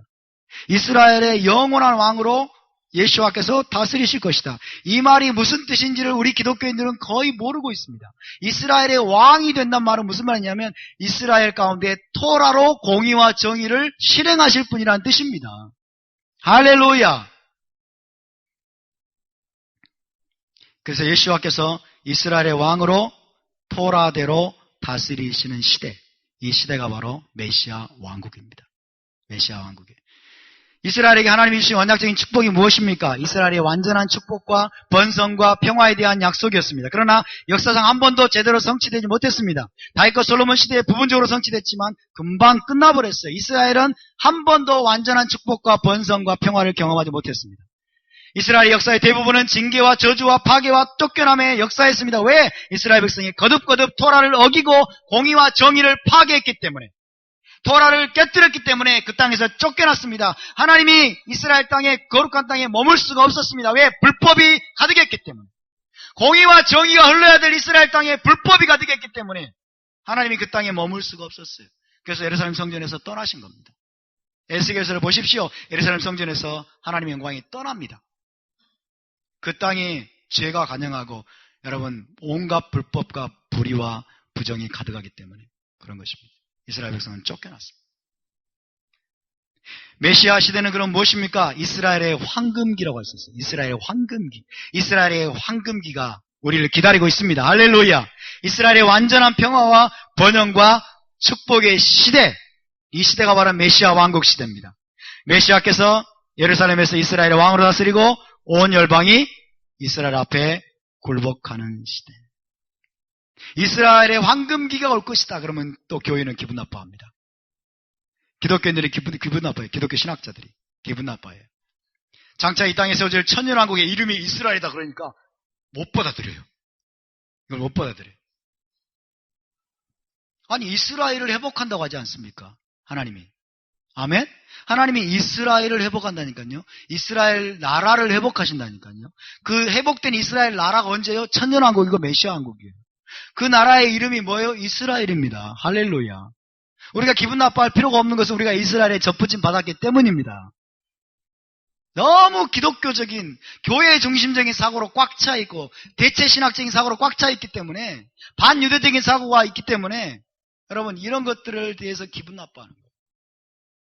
기분 나빠할 필요가 없어요. 기뻐해야죠 오히려. 아멘. 메시아 왕국은 이스라엘의 황금기입니다. 이스라엘 나라가 회복되는 시대입니다. 예수께서는 이스라엘의 왕이 되실 것입니다. 이스라엘의 왕은 토라로 다스리십니다. 하나님의 공의와 정의를 온 세상에 세우시는 시대인 것입니다. 이스라엘의 완전한 평화와 번영과 축복, 역사상 한 번도 있지 않았던 여러분 이 놀라운 예언적인 약속이 이루어지게 될 것입니다. 저와 여러분이 거기에 참여하게 될 것입니다. 그 수혜자가 될 것입니다. 더 놀라운 것은 우리가 그분과 함께 여러분 이 땅에서 참고 견디면서 고난을 받고 그분과 함께 핍박을 받고 심지어 그분과 함께 우리가 순교를 당한다고 한다면 순교 안 당할지라도 그분과 함께 다스리게 될 것입니다. 아멘? 다스리기를 원하십니까? 그렇다면 여러분 그분께 붙어 있으시길 바랍니다. 토라로 여러분 자신을 무장하시기 바랍니다. 그래서 가장 중요한 특징은 이스라엘 왕이 토라를 완벽하게 준행하고 토라대로 의롭게 판결하고 다스리며 온 백성이 토라를 지키는 시대. 이 시대가 바로 메시아 왕국 시대입니다. 천년왕국 시대입니다. 할렐루야. 기대하십니까? 전 정말 기대가 돼요. 정말 기대가 돼요. 우리가 장차 차지할 여러분 기업, 우리가 장차 차지할 땅, 그 땅이 이스라엘 땅입니다 하니까 어리둥절하더라고요. 이스라엘 가가지고 제가 함께 간 그 사람들하고 나눴어요. 토라에 대해서 나누고 그러면서 마지막으로 얘기했어요. 우리가 아브라함의 자손이면 약속대로 유업을 이을지니라고 말했는데 이스라엘 땅이 우리에게 왜 중요합니까? 이스라엘이 왜 중요합니까? 그 땅에서 우리가 기업을 받을 거라고. 그러니까 다들 막 알아먹지를 못하고 이게 뭔 말인고 도무지 그러는 거예요. 온유한 자는 땅을 기업으로 받을 그 땅이 뭡니까? 이것도 어리둥절한 거예요. 생전 듣도 보도 못한 얘기를 하니까. 여러분, 우리는 이스라엘의 젖붙지 받은 걸 믿으십니까? 우리가 이스라엘 안에 들어온 걸 믿으십니까? 그렇다면 우리가 그 땅을 기업으로 받을 것입니다. 할렐루야. 온유한 자가 누구입니까? 하나님의 뜻 앞에 자신의 뜻을 꺾는 자입니다. 하나님의 토라 앞에 자신의 고집과 자신의 여러분 뜻을 꺾는 자가 온유한 자입니다. 그냥 비실비실한 자가 온유한 자가 아니에요. 그냥 사람만 좋은 사람이 온유한 자가 아닙니다. 하나님의 뜻 앞에, 하나님의 토라 앞에, 말씀 앞에 자신을 굴복시키는 자, 자신의 뜻을 꺾는 자, 그래서 토라를 행하는 자, 그들이 바로 온유한 자인 것입니다. 여러분, 온유한 자가 되셔서 그 땅을 기업으로 받으시기 바랍니다. 기업으로 받을 뿐만 아니라 그분과 함께 다스리는 자가 되시길 바랍니다. 그것이 우리의 비전이 되어야 됩니다. 그것이 우리의 갈망이 되어야 됩니다. 예레미야 23장 5절 6절인데 시작. 여호와의 말씀이니라. 보라, 때가 이르리니 내가 다윗에게 한 의로운 가지를 일으킬 것이라. 그가 왕이 되어 지혜롭게 다스리며 세상에서 정의와 공의를 행할 것이며 그의 날에 유다는 구원을 받겠고 이스라엘은 평안히 살 것이며 그의 이름은 여호와 우리의 공의라 일컬음을 받으리라. 그렇죠? 공의가 계속 나옵니다. 정의와 공의. ጼ덱 우 미슈파트. ጼ데크와 미슈파트를 제가 성경에 찾아봤더니 무려 몇 번이나 나올까요? 400번 이상 나와요.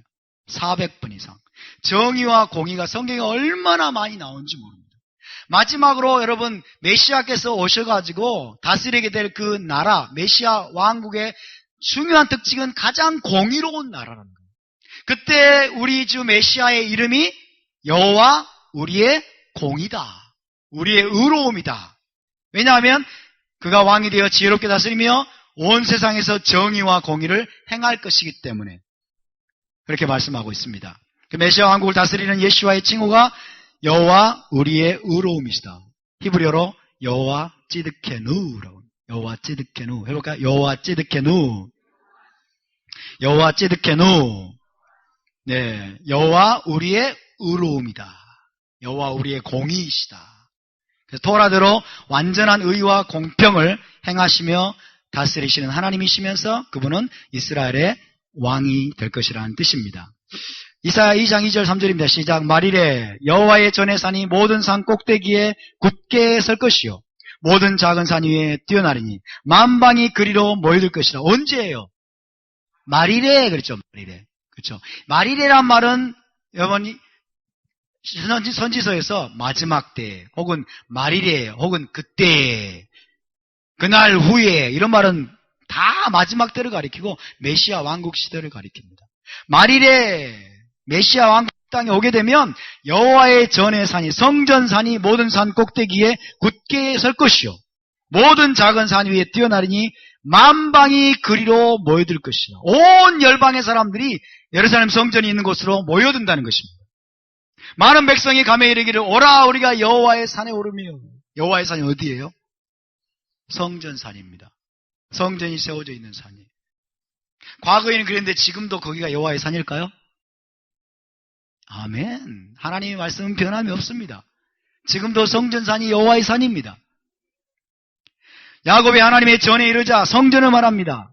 야곱이 하나님의 전에 여러분에게 묻겠습니다. 성전이 다시 세워질 필요가 없다면 다시 안 세워진다면 이 말씀이 어떻게 이루어지겠습니까? 오라 우리가 여호와의 산에 올라가며 야곱의 하나님의 전, 야곱의 하나님의 성전에 가자. 성전이 다시 안 세워진다면 어떻게 이 말이 이루어지겠어요? 이거 말씀 아직 이루어지지 않았어요. 메시아 시대에 이루어질 말씀이에요. 여러분 메시아께서 오시면 성전이 그 성전산에 세워지게 될 것입니다. 여호와 야곱의 하나님이 전에 이르자 그가 그의 길을 우리에게 가르치실 것이라.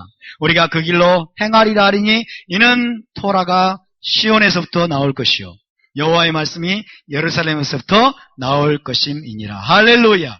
이는부터 나올 것임이라까지 여러분이 히브리어로 암송하셨습니다. 한번 해볼까요? 시작. 키 미지온 테제 토라 우 데바르 아도나이 미루샬라이. 노래를 안 부르니까 안 되나요? 노래를 보겠습니다.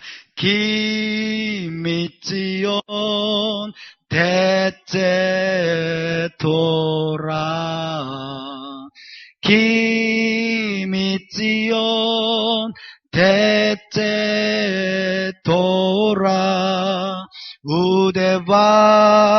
우데바라도나 미루샬라이. 아멘. 이 말씀이 이루어질 것입니다. 할렐루야. 토라가 폐해졌다면 어떻게 이게 이루어지겠습니까? 토라가 십자가에 못 박혔거나 토라가 변개되었거나 그러면 이 말씀은 이루어질 수 없는 것입니다. 그래서 예수와께서 시온은 예루살렘을 말합니다. 시온에서 토라대로 열방을 통치하고 다스리는 시대입니다. 메시아 왕국 시대가. 자, 이제 나와 같은 선지자에 대해서 모세가 예언하는 대목을 함께 좀 살펴보겠습니다.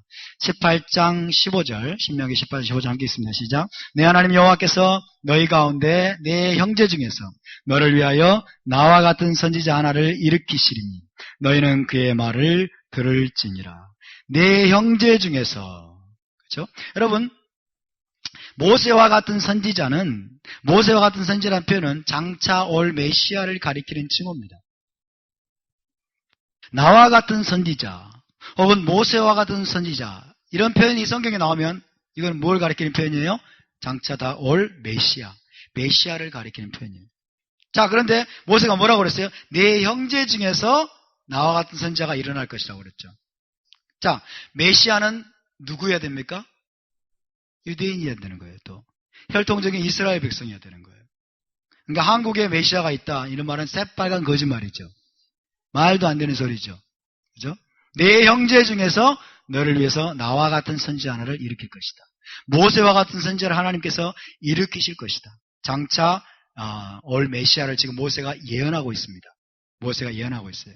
여러분 신명기 18장 그 앞에 9절부터 14절을 보면 하나님 이외에 다른 곳에서 영적인 인도를 받지 말아라고 모세가 강력하게 말씀합니다. 점쟁이와 무당과 복술가와 점수가 이런 것들을 따르지 말아라, 추구하지 말아라. 그러면서 15절로 지금 이야기하고 있는 거예요.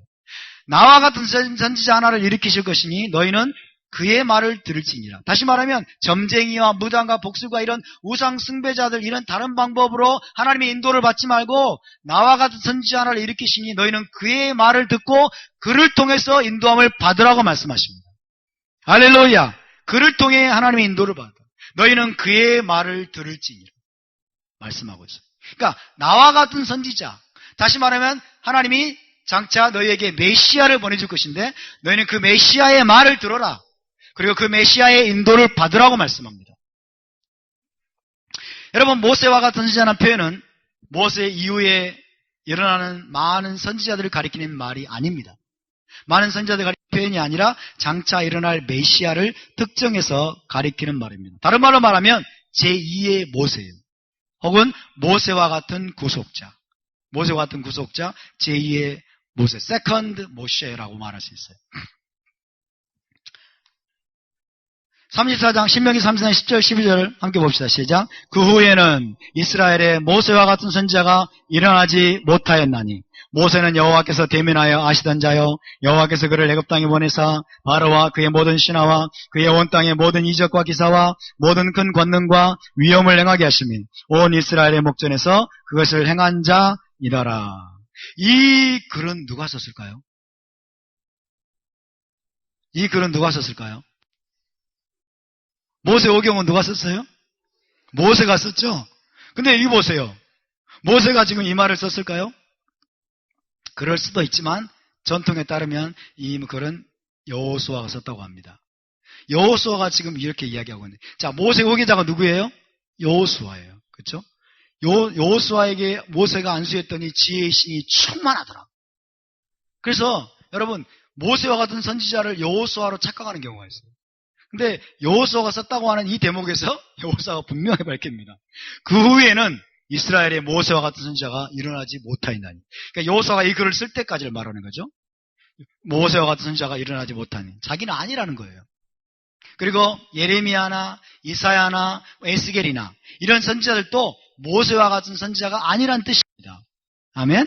모세와 같은 선지자는 장차 올 메시아를 가리키는 표현이에요. 메시아를 가리키는 표현. 그 무슨 뜻이냐면요, 모세와 같은 수준의 계시와 권능으로 하나님을 대변할 자를 말합니다. 모세에 필적할 만한, 모세와 동일한 수준의 계시를 받고 그런 권능으로 하나님의 백성을 대변하고 인도할 자. 그런데 다른 모든 선지자들은 모세 수준이 아니었어요. 모세 수준의 잽도 안 됐습니다. 그래서 모세와 같은 선지자라고 말할 수가 없습니다. 우리 사도들은 뭐라고 해석했을까요? 사도행전 3장 22절, 23절, 26절을 보겠습니다. 사도들의 해석입니다. 1세기 사도들. 시작. 모세가 말하되 주 하나님이 너희를 위하여 너희 형제 가운데서 나 같은 선지자 하나를 세울 것이니 너희가 무엇이든지 그의 모든 말을 들을 것이라. 누구든지 그 선지자의 말을 듣지 아니하는 자는 백성 중에서 멸망받으리라 하였고, 하나님이 그 종을 세워 복 주시려고 너희에게 먼저 보내사 너희로 하여금 돌이켜 각각 그 악함을 버리게 하셨느니라. 모세의 글을 인용하면서 26절에서 뭐라고 말하냐면 하나님이 그 종을 세워 복 주시려고 너희에게 먼저 보내셨다라고 말하고 있습니다. 나와 같은 선지자 하나를 하나님이 보내실 것인데 누구든지 그의 말을 듣지 않으면 멸망받을 것이다 라고 모세가 말하지 않았느냐. 근데 하나님이 그 종을 세워서 너에게 복을 주시려고 너에게 먼저 보내셨다라고 말해요. 누구에 대해서 이야기하고 있는 것입니까? 예수와에 대해서 이야기하고 있어요. 예수와에 대해서. 사도들의 증언은 뭐냐면 예수와가 바로 모세와 같은 선지자라는 것입니다. 할렐루야. 따라서 예수와께서 모세와 같은 선지자입니다. 동의하십니까? 예수와께서 모세와 같은 선지자이십니다. 자, 보면 왜 그러면 모세와 같은 선지자인가를 보겠습니다. 첫 번째 구속자 모세의 특징을 볼까요? 모세의 특징 첫 번째, 모세는 선지자였습니다. 이스라엘 나라를 향한 하나님의 대변인이었죠. 이스라엘의 국가적인 선지자. 그 다음에 모세는 제사장이었습니다. 아론보다 높은 수준에서 제사장직을 수행을 했어요. 모세가 희생제사를 드렸을까 안 드렸을까요? 드렸습니다. 모세는 제사장의 타이틀은 없었지만 여러분 아론보다 더 높은 수준의 제사장직을 수행을 했어요. 그리고 모세는 이스라엘의 실질적인 왕이었습니다. 지도자, 재판관, 법을 베푼 자로서 모세는 실질적인 이스라엘의 왕이었어요. 그래서 메시아는 이 세 가지 직분을 가리키는 거예요. 선지자, 제사장, 왕. 이것이 바로 메시아입니다. 그래서 모세의 이 세 가지 특징은 그가 바로 메시아의 그림자임을 보여주고 있는 것이죠. 그래서 우리 주 예수와께서는 여러분 그분은 선지자이시며 그분은 왕이시며 그분은 제사장이심을 믿으시기 바랍니다. 그러나 더 중요한 특징이 있어요. 더 중요한 모세의 특징, 메시아적인 특징이 있는데 그 뭐냐면 선지자 중에 가장 위대한 선지자라는 뜻입니다. 선지자 중에 가장 위대한 선지자. 이 말은 무슨 말이냐면 완전히 다른 예언적인 레벨에서 그가 선지자적인 기능을 수행했다는 거예요. 다른 모든 선지자들보다는 차원이 달라요. 다른 선지자들에게는 하나님이 뭘로 말씀하셨어요? 꿈이나 환상이나 이런 것들을 통해서 하나님이 다른 선지자들에게 말씀하셨어요. 그런데 모세는 어떻게 했다고 그랬어요? face to face. 직접 대면해서 분명한 언어로 하나님이 말씀하시고 은밀한 말로 그 얘기는 하지 아니한다. 그렇게 말씀했죠. 그러니까 모세는 다시 말하면 하나님의 말씀을 직접 들었어요. 하나님이 그에게 대화하듯이 모든 말씀을 직접 주셔가지고 은밀한 말로 하지 않았어요. 하나님과 얼굴과 얼굴을 맞대고 보았던 자가 바로 모세입니다. 그러니까 다른 모든 선지자들과는 완전히 그냥 차원이 달라요. 차원이 달라요. 직접 대면해서 보았어요. 그래서 여러분, 모세는 어떤 선지자라고 얘기할 수 있냐면요, 하나님의 직접적인 대변자다. 하나님의 직접적인 대변자라고 말할 수 있어요. 다른 선지자들은 간접적인 대변자들이에요. 그러나 모세는 직접적인 대변자예요. 다시 말하면 모세의 말은 곧 하나님의 말씀이다. 이렇게 얘기할 수 있어요. 모세의 말은 곧 하나님의 말씀이라고 말할 수 있을 정도로 다이렉트로 하나님이 모세에게 말씀하셨어요. 다이렉트로. 그래서 모세의 책은 다른 어떤 책보다도 더 큰 무게를 지닙니다. 동의하십니까? 모세의 책은 다른 어떤 책들보다 더 중요도가 높습니다. 더 여러분 차원이 높습니다. 예, 모세의 예언자의 계시가 다른 모든 선지자보다 훨씬 능가하기 때문에. 그래서 제가 종종 이런 말을 합니다. 사도 바울이 모세를 능가할 수 없다. 할렐루야. 사도 바울이 모세를 능가할 수 없다. 오늘날 기독교 수많은 신학자들, 목회자들이 사도 바울의 글을 인용해가지고 모세의 토라를 폐해버려요. 이런 일이 있으면 될까요, 안 될까요? 절대로 될 수 없습니다. 그것은 사실은 사도 바울을 모독하는 거예요. 사도 바울은 그런 의도로 쓴 게 아니에요. 사도 바울이 그렇게 여러분 감히 자기가 모세의 토라를 폐할 수 있다고 생각했을까요? 사도 바울은 절대로 그렇게 생각하지 않았어요. 근데 사도 바울의 글을 가지고 모세의 토라를 폐해버려요? 말도 안 되는 거예요. 하나님의 직접적인 대변자로서 모세와 같은 선지자가 올 것이다. 그분은 오직 예수와밖에 없습니다. 아멘. 하나님이 직접 하시는 말씀을 듣고 다이렉트로 백성에게 전해준 자가 모세입니다. 마찬가지로 하나님이 직접 하시는 말씀을 그대로 백성에게 전하신 분이 예수와이십니다. 그것이 바로 우리 주님이 직접 말씀하고 있어요. 자, 요한복음 12장 49절과 14장 10절에 있습니다. 시작. 내가 내 자의로 말한 것이 아니요 나를 보내신 내 아버지께서 내가 말할 것과 이룰 것을 친히 명령하여 주셨으니, 예수와께서 하신 말씀을 하나님이 직접 명령해 주셨다는 거예요. 지금 이거는 모세를 염두에 두고 하시는 말씀이에요. 이 말은 사실입니다만은 동시에 모세와 같은 선지자라는 그 말씀이 생각나게 만드는 거예요. 계속 있습니다. 시작. 내가 아버지 안에 거하고 아버지는 내 안에 계신 것을 네가 믿지 아니하느냐? 내가 너희에게 이런 말은 스스로 하는 것이 아니라 아버지께서 내 안에 계셔서 그의 일을 하시는 것이다. 아버지와의 깊은 친밀감, 완전한 하나됨. 마치 모세가 하나님과 얼굴과 얼굴을 맞대고 보면서 하나님과 모세가 그냥 하나가 된 것처럼, 그래서 모세가 하나님을 직접적으로 대변했던 것처럼 예수와께서 지금 그 이야기를 하고 있습니다. 나는 모세와 같은 선지자다. 그리고 모세보다도 뛰어난 선지자다 라고 말씀하고 있는 거예요. 여러분, 예수와는 모세와 같은 선지자이시면서 모세보다 뛰어난 선지자임을 믿으시기 바랍니다. 모세는 메시아의 그림자예요.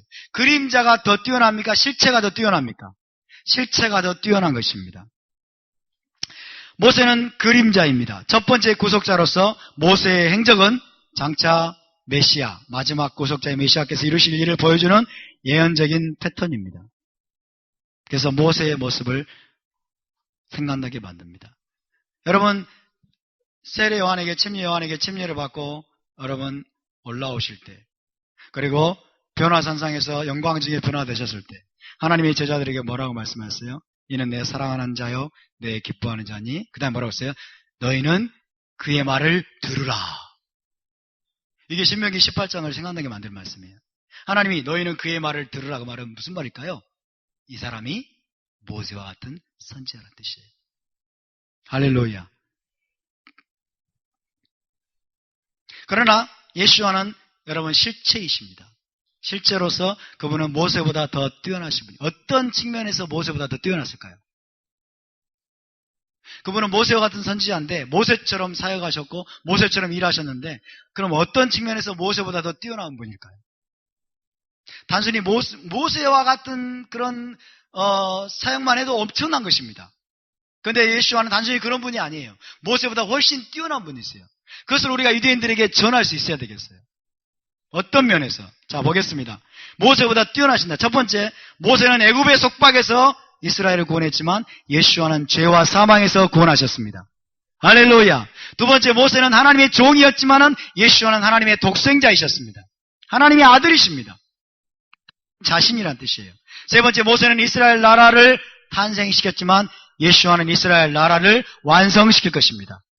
이스라엘 나라가 거듭거듭 멸망당하고 쫓겨나고 이스라엘 나라가 실패를 거두었습니다.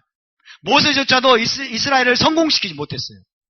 그러나 예수와께서는 이스라엘 나라의 황금기를 여실 것입니다. 이스라엘 나라를 완성시키실 것이에요.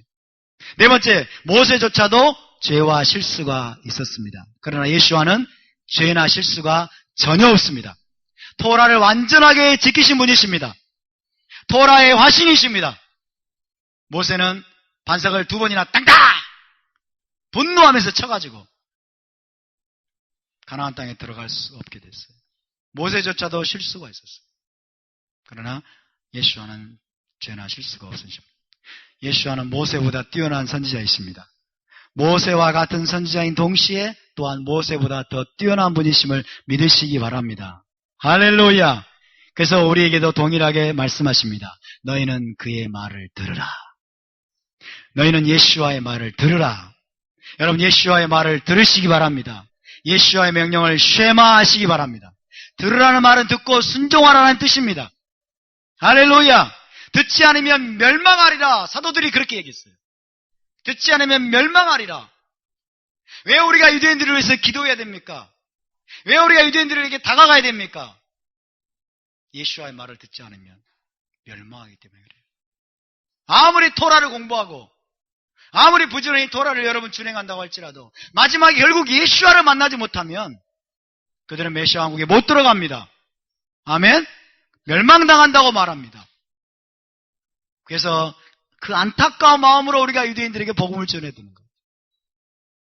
그 안타까운 마음으로 우리가 유대인들을 축복하고 유대인들을 사랑하고 여러분 유대인들과 공감대를 형성하면서 이 모세와 같은 선지자로 오신 예수와 그분을 우리가 잘 제시해야 될 줄로 믿습니다. 율법을 폐한 분이 아니라 율법을 어긴 분이 아니라 안식일을 어겼다. 예수와는 안식일을 어기지 않으셨습니다. 아멘? 예수와는 안식일을 어긴 거야 아니에요, 여러분. 안식일의 본질을 정확하게 드러내신 분이고 안식일을 하나님이 의도대로 지키신 분이십니다. 토라를 조금이라도 어겼다면 그는 죄인입니다. 토라를 조금이라도 어기고 실수했다면 그분은 죄인으로서 메시아가 될 수 없습니다.